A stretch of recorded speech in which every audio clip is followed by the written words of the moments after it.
What's up, everybody? It's your buddy Roosterback. Yes, still on the road. Anyway, I want to talk. Let's talk some Shane Beamer in all seriousness and talk about the next 5 games or the rest of the season, however you want to look at it.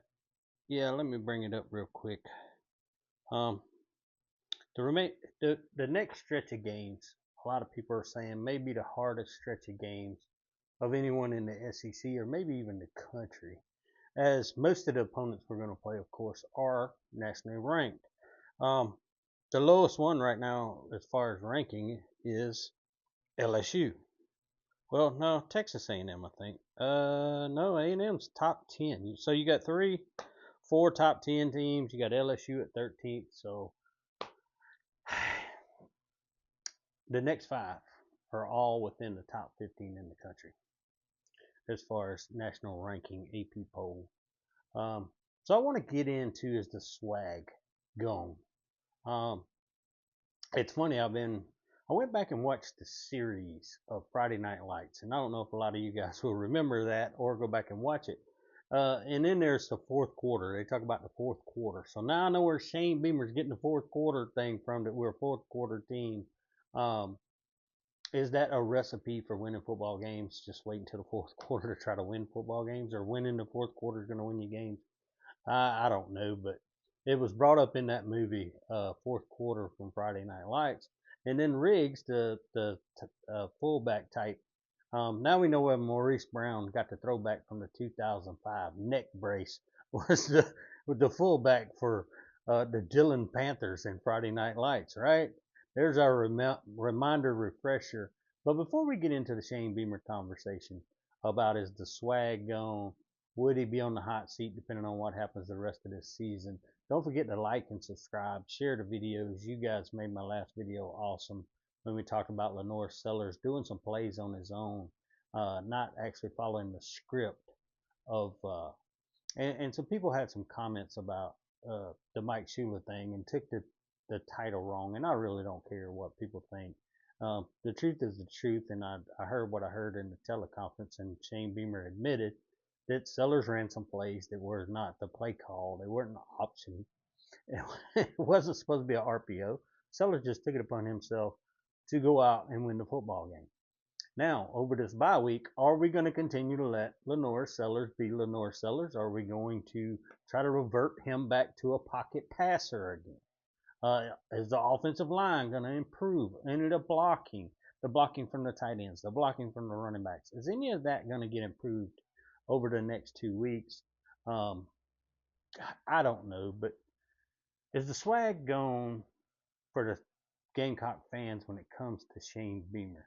So I wanted to do a little deep dive in Shane Beamer and his record. Yes, he's been the fastest coach, uh, the most wins, the fastest in South Carolina history. But I want to talk about his record a little bit. His overall record at South Carolina, 32-24. He's 16-19 as of right now in the SEC. 1-2 in bowl games. We knew, 23 was a bad year, didn't make a bowl game. So, with losses to Illinois, Notre Dame in bowl games, and the one win over North Carolina in his first season, where they pulled a little trickery there and put DeCarrion Joyner at quarterback. North Carolina was not expecting that, and we ended up winning the game. But I wanted to talk about Shane Beamer's overall just performance at South Carolina. Is the record a record you look at and say, man, that's a good overall record? But then you start breaking it down. Well, where does this record come from? 16 wins against SEC is half of his wins, right? You say, well, that's pretty good. He's five. On his wins, he's at 500, but he's not 500 in the SEC. He has 19 losses. Do we realize that the 16 wins that he have, 8 of those wins have come against Vanderbilt and Kentucky. He's 4-1 against Vandy, and he lost to Vandy this year. Um, and he's pretty much beaten Kentucky every year except his first year. So that's 8 of your 16 wins against 2 of the perennial worst teams in the SEC. We know Kentucky had some good seasons a while back, but it's been a while since we looked at Kentucky. I think they had 10 win or 2 10 wins or something like that seasons, but that's been a while ago. And Mark Stoops right now is on the hot seat in Kentucky, and some of the coaches that Shane Beamer's beat doesn't even have jobs anymore. He lost to Arkansas with Sam Pittman, who is no longer have a job. He was 1-2, I think, against Jimbo Fisher or something like that. Jimbo no longer has a job. I mean, he's 1-2 against Billy Napier, or 0-2 against Billy Napier. I mean, Napier's considered one of the worst coaches in the SEC right now, and Florida wants to fire his ass. So that's what I'm talking about. That's 8 or you wins. Who else is South Carolina beaten? Who else is Shane Beamer beaten in the SEC? He hasn't beaten Georgia. He hasn't beaten Ole Miss. Hasn't beaten Bama. Hasn't beaten LSU. Hasn't beat what you consider the upper echelon of SEC football teams. He's kind of thrived off of really his best win would have been against Tennessee, a highly ranked Tennessee. Past that, the win against A&M last year was probably a good win, but then A&M kind of fell off the rest of the season. Didn't look that great. The loss against LSU should have won that football game, and then LSU turned out not to be that great a team by the end of the year last year either, with a 8-4 record. So what is Beamer standing on as his wins? 2 wins against Clemson, a win against Tennessee. You start looking at some of his other wins. You're talking about Eastern Illinois, East Carolina, Akron, Troy. They said the one win in the bowl game against North Carolina. That was a decent team then, but let's not say they were great. You've beaten South Carolina State twice. ODU, you barely got past that. Wofford, um, and a Virginia Tech team that just fired their coach. So, are there any great wins in there? Or is Beamer's kind of just survived off of beating mediocre football teams or bad football teams? The hype around him, remember the swag with the Kentucky thing and all that. They stopped all that stuff. They're not, at least they're not doing that ridiculous full house type shit anymore. I thought it's kind of goofy as hell anyway. He looked really dumb. But out of his wins, I mean, what stands out to you is the swag gone.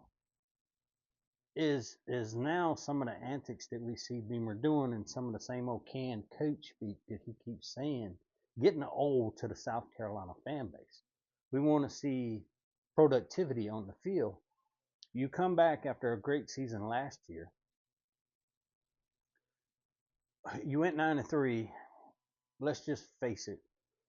Who was the best team we beat last year?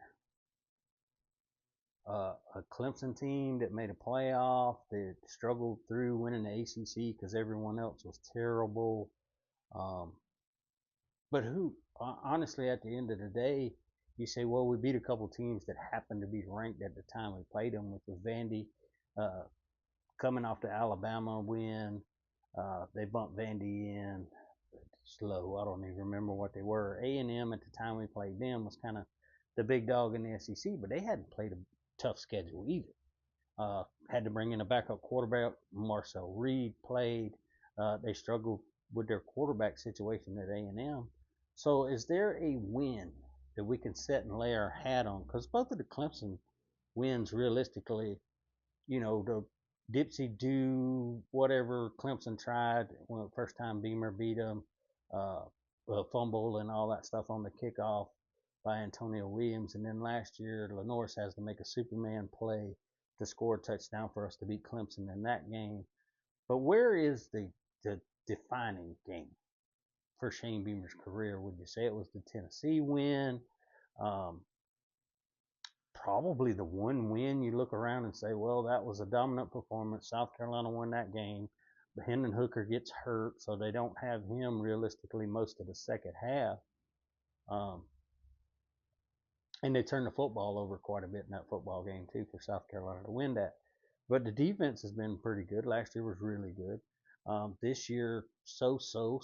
Looks like they're getting better. The offense has just been a struggle, right? Still only putting up, even with the win against Kentucky, you only put up 21 offensive points. You're not going to keep winning football games like that. You're not always going to get those defensive turnovers. You're not going to get these special teams touchdowns. You've got to score on offense, and you got to be effective. South Carolina had a good chance against Kentucky to work on some offensive stuff, and people want to make the excuse, well, we had to get some confidence in running the football, trying to run the clock down, trying to do this, trying to. No, we needed to be throwing the ball. We need to be running our regular offense. We're not good enough that when we have an opportunity to perform and work on our offense to sit there and just do that. Just hand the ball off and try to run 9 minutes off of a clock when you should be working. I get it. You don't want to make mistakes. Maybe there's turnovers, lets Kentucky back in the game. All this kind of stuff's going on, but your defense was playing well. So why not take chances to work on your offense, to work on some of your plays? We made the excuse in the first couple games of the year, well, maybe they were holding some things back. They didn't want to put anything on tape for Vanderbilt. They didn't want to put anything on tape for Missouri. It didn't really matter. We still lost both those games. So I think when you can get people in and you can get game reps, you need to do that. I don't know the philosophy behind holding back your offense and not doing what you would do in a normal game. You need to work on scoring quick drives, run some tempo, see how your team reacts to it. Well, you get in that situation and you got to win a game at the end, and you haven't worked on it all season. We really haven't had the situation where we've had to run a 2-minute offense. These are perfect opportunities to try things like that, to get guys familiar with it, to see the mistakes they're going to make or if they make mistakes, and run your offense and get better. I'm still a little I don't care. We beat Kentucky. Yes, I'm happy that we beat Kentucky, but it's the worst team in the SEC. And you beat a South Carolina State and you beat a Virginia Tech that fired their coach. I mean, you got a stretch of games coming up that's going to be defining of Beamer's career, because if you lose all, if you go 0-5 and for the rest of the SEC schedule that you have, and you finish the season 1-7 in the SEC, and if you're lucky enough to beat Clemson or whatever, maybe you have a 4-8 season or 5-7 season. I don't know. The fan base is going to be done with Shane Beamer. The hot seat talk will come back. I know Beamer got an extension at the beginning of this year. His buyout's kind of like $5 million first year, $4 million second year. I don't know how that ends up if South Carolina as a university decides to get rid of him, what that payout would be. I didn't dig that far into it. I just know if he left or whatever. But what's it going to take for Shane Beamer to not be on the hot seat at the end of the year? Not that the South Carolina fans are going to be looting. Now I get it. You got your all-in 100% Shane Beamer. Whatever he does, it ain't going to matter. He walks on water at the University of South Carolina. Everybody say, oh, well, he puts asses in seats. Brother, we've been putting asses in seats at the University of South Carolina through some of the worst seasons ever. Shane Beamer doesn't put asses in seats. The fans show up regardless of who's coaching this. They put asses in seats when Will Muschamp was here. Might have left early, but they were there to start the game. It's a dedicated fan base for a football team that we expect production at. You had your best shot coming in this year if we look at the overall team. Yeah, we had to replace some NFL talent, but there's still plenty of talent left on this football team with probably the best quarterback that you've had in history. And you said, well, you wouldn't have had that quarterback without Shane Beamer. Well, Shane Beamer almost let that quarterback slip away and go to Syracuse. I would be kicking ourselves in the ass about that right now, wouldn't we? But we got to find a way to get these guys better. And I want to hear from you. I like having my finger on the pulse of Gamecock fans. Is the swag gone with Beamer right now? Everybody walked tall after 9-3, and then ever since the Illinois game, this team has not looked good. And realistically, all season last year, Lenore Sellers was a savior to the team. The defense was a savior to this team. Offensive line had issues last year. We had issues of blocking all over the field. What is going on that we can't figure this out? Because you look at other teams around the league and they have this figured out. They do. I mean, Alabama goes and loses to Florida State. Now they look like maybe the best team in the SEC. Now, Ole Miss would have an argument with that. They look really good too. Some of these teams have played a little weaker schedule, and I don't know. but it's just hard to be upbeat knowing what the task at hand and what's got to come. Now, LSU may have quarterback issues with Nussmeier, whether he plays or don't play. Sounds like he's got an injury.